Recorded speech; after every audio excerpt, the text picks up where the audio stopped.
Hey everyone, it's Norm here from Tested. I'm at WonderFest 2023 and I just met Craig Dowell. Craig, how you doing? I'm doing well. Yourself? You know, it's the end of a long weekend. People are packing up here in the competition space and we've been waiting for you because you are the maker of this incredible ship. This is a ship of your design? Yes. That you've been building for what, 8 years now? The past 8, well, off and on for the past 8 years. Off and on, of course.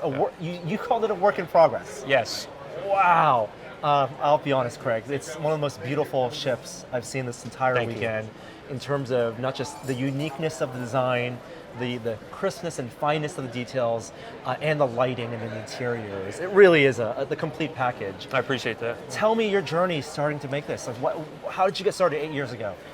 So I started with an A10 Warthog, and I took the underside of the wings, and I just folded them in and created a V.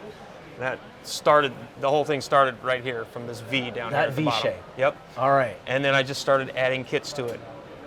Just helicopters, planes, just all sorts of different stuff. And then after the model grew to a certain size, I decided to skin it with styrene. So I got a bunch of, I used the tile and sidewalk.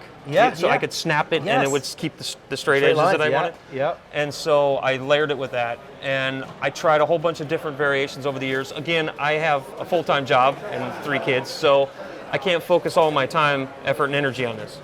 So I would work on it in here's and there's, right? Yeah. And eventually it started to take some shape and I started liking what I was looking at it, or started liking what I was seeing when I looked at it. And so I said, all right, let's try different things. And this is like the 6th iteration of the front end. I've put various different front ends on there.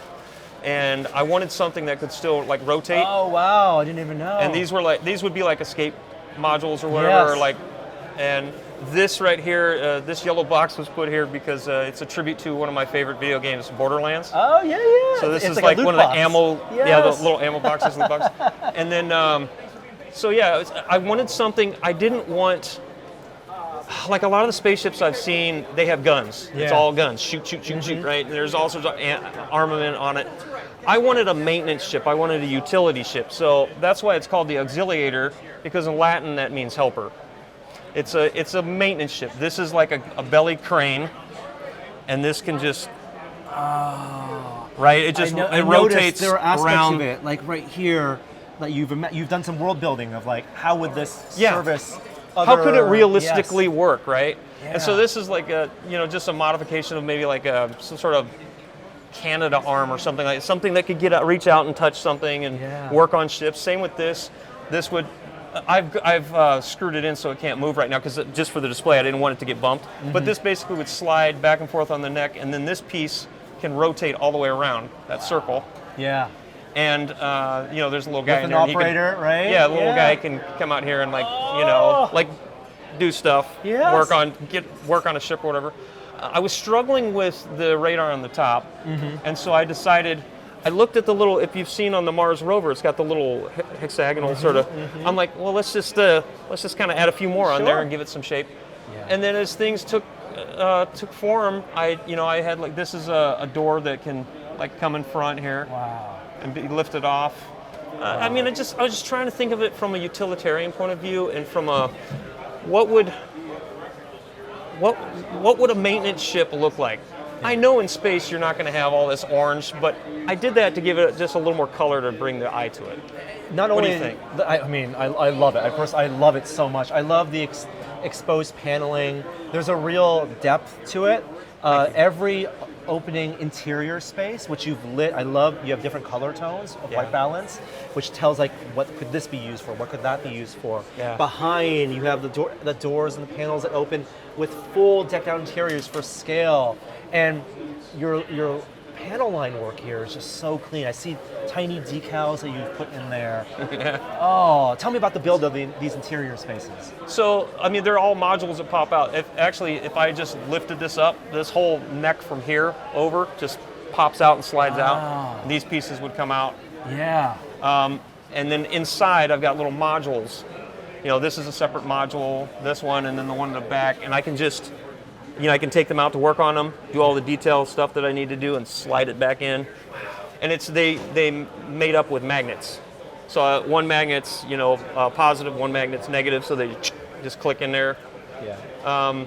I mean, even though it's a rigid, hard, it's hard edge modeling. Yeah. The build process sounds like it's very organic, where you're continuing to kind of develop the shape and learning. And 8 years ago, I'm sure you were a very different modeler than you are today.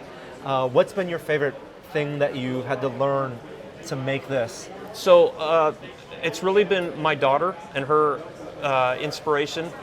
She had to learn Onshape for a class, engineering class for school. Yeah. So I was helping her out, trying to help her out one day with Onshape, and I just caught the bug, right? And I decided, hey, this is an easier way to do it than with styrene, because I'm lazy.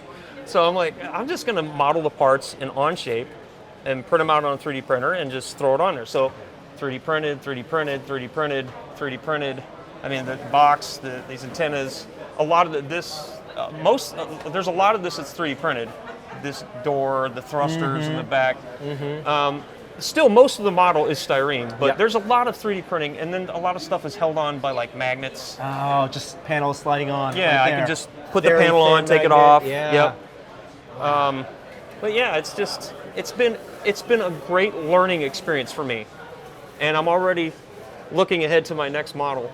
Well, you said this is unfinished. What like when you look at it, where are the parts that you want to redo or iterate on again? Well, I was rushing to make this competition. I wasn't able to finish it, so there's a lot of things that were kind of left out, especially decals. As we were heading here, I realized, oh no, I didn't bring my decals with me.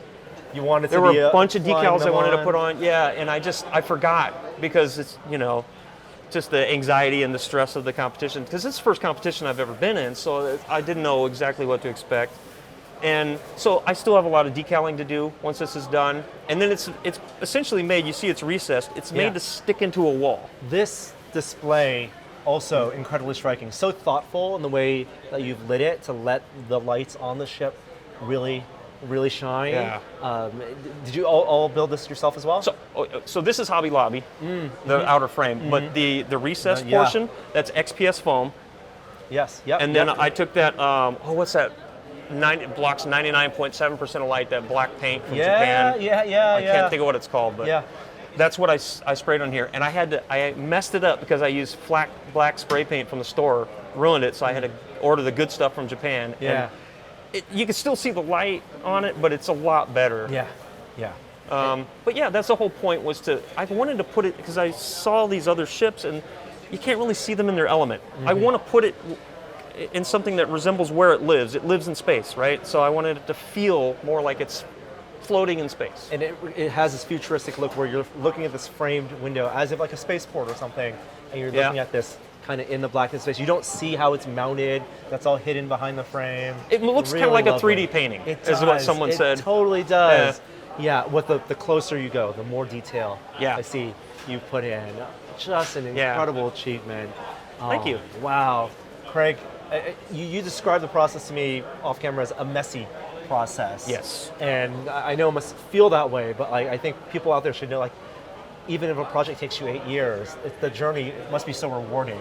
Because you learn so much along the way. Yeah.